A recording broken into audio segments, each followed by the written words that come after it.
Chers amis du diocèse aux armées, aujourd'hui nous allons réfléchir un peu sur une phrase de la première lecture. Le règne de David n'aura pas de fin. On peut se poser la question de savoir mais pourquoi est-ce qu'on parle de David alors que normalement Noël, tout le monde sait, c'est Jésus dans la crèche, Marie, Joseph. Pour bien le comprendre, on va regarder un peu l'évangile. Parce qu'il y a toujours un lien entre la première lecture et l'évangile. L'évangile d'aujourd'hui est l'évangile de l'Annonciation.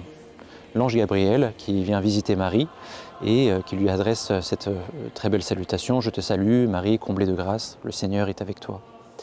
Un peu plus loin, l'ange Gabriel lui dit, en parlant de Jésus, « Et il prendra le trône de David son père et son règne n'aura pas de fin ». Il y a un lien donc entre Jésus et David. L'incarnation, c'est quoi? C'est Dieu qui s'incarne en la personne de Jésus de Nazareth, mais ça ne se fait pas ex nihilo. Il reprend le sillon d'une lignée humaine qui est le sillon de la lignée de David. Et il est question également d'un règne. De quel type de règne s'agit-il?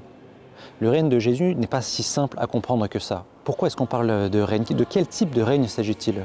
Les apôtres eux-mêmes se posaient la question et posaient la question à Jésus, est-ce maintenant que tu vas rétablir la royauté en Israël? Le royaume de Jésus n'est pas un royaume politique. Le royaume de Jésus est d'abord un royaume sur les âmes, sur nos cœurs. Mais ce n'est pas un royaume qui s'impose.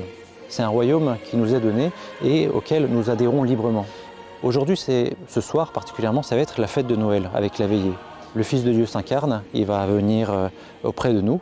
Et pour qu'il puisse régner sur nous, nous allons aussi aller à sa rencontre et lui offrir tout ce que nous sommes, c'est-à-dire notre cœur, toute notre personne. Que le Seigneur, en tout cas aujourd'hui, nous aide vraiment à bien l'accueillir dans nos cœurs de manière à ce que, par son règne, il puisse nous combler de son amour et de sa paix.